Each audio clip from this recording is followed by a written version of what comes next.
Greetings, acolytes of the Force, and scholars of our vast archives, and welcome back to our databases. I have been expecting you.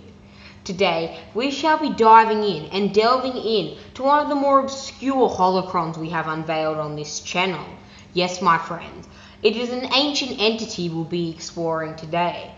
A man of an unknown species, a being possibly the oldest entity in all of Star Wars, with power on par with that of the ones of Mortis, Abeloth, and many other beings in Star Wars lore, surpassing even the Jedi and the Sith's most powerful guardians, such as Grandmaster Luke Skywalker, Darth Nihilus, Emperor Valkorion, and Emperor Palpatine. Yes, my friends, I am speaking about the Bendu. The Bendu was a Force-sensitive entity who resided on the remote planet of Autolon and claimed to represent the entire center and equinox balance between the Force, between the light and the dark side. In short, he was very akin to the Father being the father of the Mortis gods in the son and the daughter. The Father kept the balance between his children, with the son being the dark and the daughter being the light, constantly fighting and engaging in conflicts. However, the father's adventures were almost in vain every single time. The father merely kept the balance, not like the Bendu, who claimed to have embodied it. So, acolytes, today we shall be delving into the mysterious nature, powers and abilities, and I shall provide a brief summary of the life of the Bendu, and why he just might be the oldest creature in all of Star Wars lore. Are you ready, acolytes? Then let us proceed. Before we commence with the video, I would like to inform you that many of the acolytes who install parts of our archives onto their computer systems have not yet actually made the smart decision and had the foresight to see that hitting the subscribe button would benefit them greatly, enhancing their Force attunement and making them the most potent lightsaber duelists in all of Star Wars lore, if you wish to ascend to a rank higher than even the Bendu in power.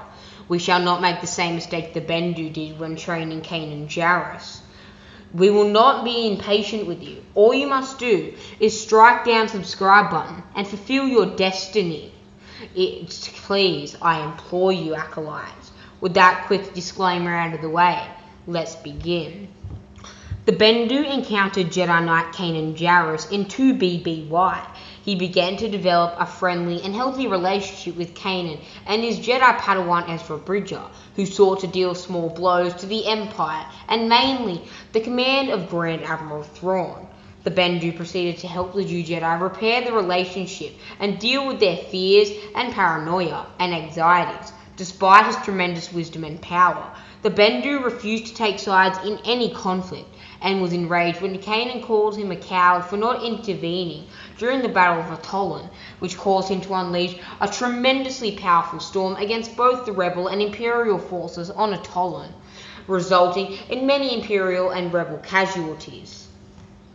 The Bendu was an ancient being, and claimed to represent the center of the Force, both the light and the dark in union, standing between the light and the dark side.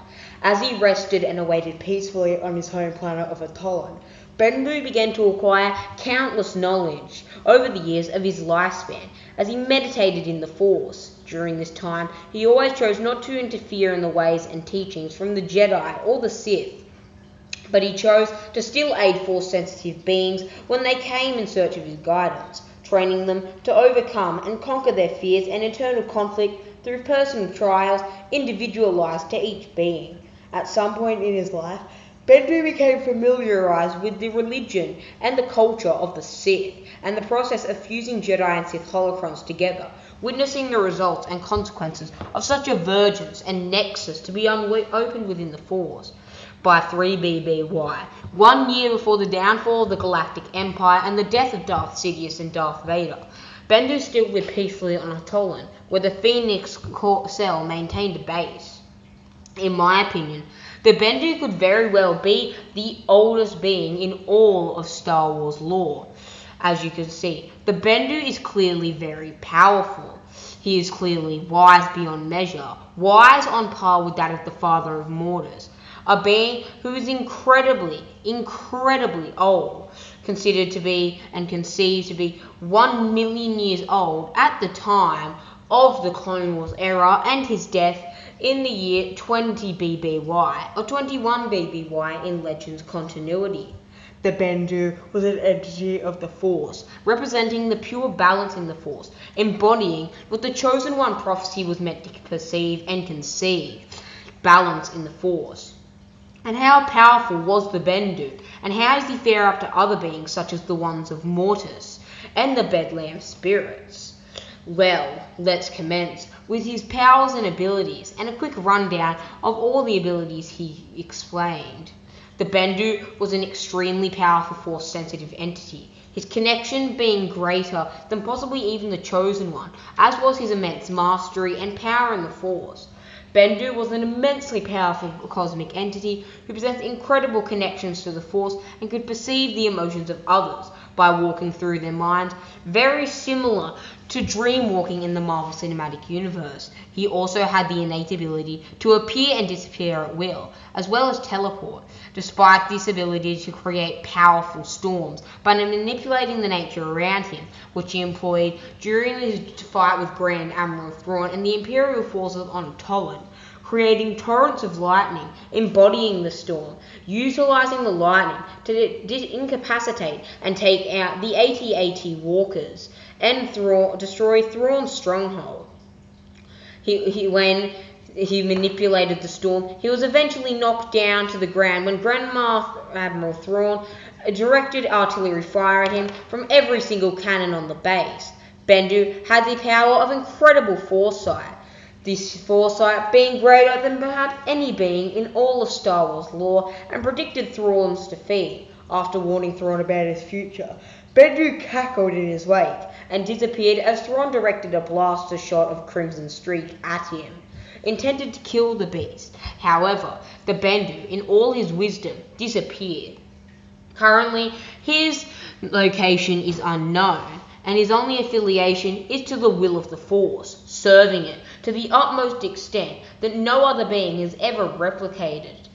Many theorize that this was the death of the Bendu, when he disappeared, with his spirit passing on to a different plane of existence, such as the plane where Force ghosts go. However, in my opinion, the Bendu is far too wise, far too powerful, and far too formidable to be defeated that easily. In my opinion, this is not the last we shall see of the Bendu, and I am praying that he resurges in future Star Wars comics, books, and possibly even TV shows.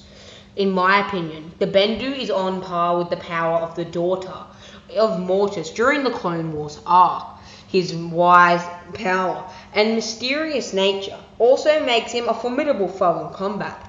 However, the rest of the ones, such as the son and the father, as well as the mother in Abeloth, in my opinion, the Bendu would not have enough power to defeat. We simply just do not know as much about him as we know about these other entities, making his feats, while limited, incredibly limited compared to the other ones of Mortis. In my opinion, the Bendu, despite being beyond any Jedi or Sith, could not match up to the Ones, or even less the Bedlam spirits, a group of childish, omnipotent entities. Well, my friends, what did you think of this breakdown of the Bendu's life and his immeasurable Force attunement and mastery? The Bendu could very well be the oldest being in Star Wars, or at least in the conversation, due to the fact he has most likely been around for many tens of thousands of years, watching the galactic affairs rise and fall in the favor of the dark side and the light, maintaining the balance between it all and remaining in ultimate neutrality within the Force. Goodbye, my friends.